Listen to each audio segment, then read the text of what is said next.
আসসালামু আলাইকুম। আজকে হচ্ছে আমাদের সার্কিট সিমুলেশনের যে এক্সপেরিমেন্ট নাম্বার 5 টাইমার আইসি দিয়ে আমাদের যে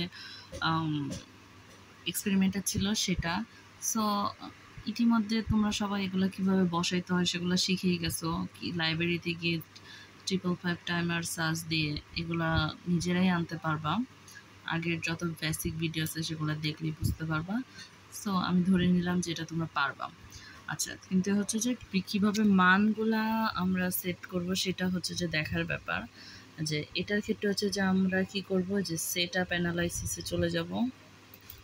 সেখানে গিয়ে হচ্ছে ট্রানজিয়েন্টে এই যে দেখো 0 ns প্রিন্ট স্টেপ আর হচ্ছে যে ফাইনাল টাইম হচ্ছে 100 ms মিলি সেকেন্ড। ওকে, এটা সেট করতে হবে।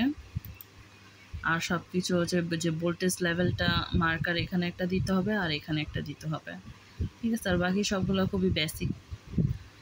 যে আমরা 555 টাইমার নিছি, তার 4 থেকে হচ্ছে যে 8-এ দিয়ে দিছি যে 8, তারপর হচ্ছে যে এখানে 5 ভোল্ট দিছি সবগুলা লাইন। এখানে হচ্ছে যে আমাদের 10 কিলো হোম, 2টা রেজিস্টর, একটা ক্যাপাসিটর 1U মাইক্রো আর কি, আরেকটা হচ্ছে ক্যাপাসিটর 1N। তো এভাবে করে সবগুলো আমরা খুব ইজিলি কানেক্ট করতে পারবো। আর আমাদের ডাটা টেবিল ব্যারি করার ক্ষেত্রে সবগুলোর মান একই থাকবে, শুধুমাত্র আমরা চেঞ্জ করবো এই যে এটা R1, এটাকে আমরা R1 ধরবো, এটাকে আমরা R2 ধরবো, আর এই যে এটা হচ্ছে C।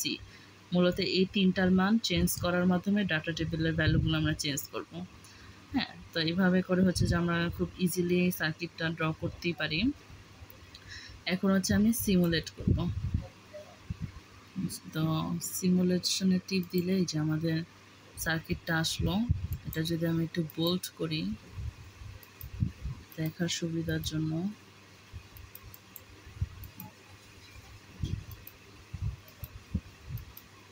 ওকে, সো একদম খুব পরিষ্কার দেখা যাচ্ছে। এটাই হচ্ছে আমাদের মেন কথা। আর ডাটা টেবিলের ক্ষেত্রে হচ্ছে আমরা ভ্যালুগুলো চেঞ্জ করে করে দেখবো, R1 R2 এগুলোর ক্ষেত্রে কেমন আসে সেটাই দেখবো।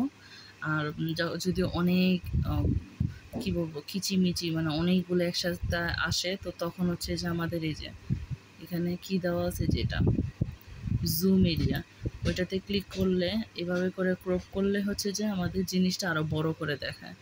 ঠিক আছে, তো যত বড় ইচ্ছা তত বড় আমরা দেখতে পারি।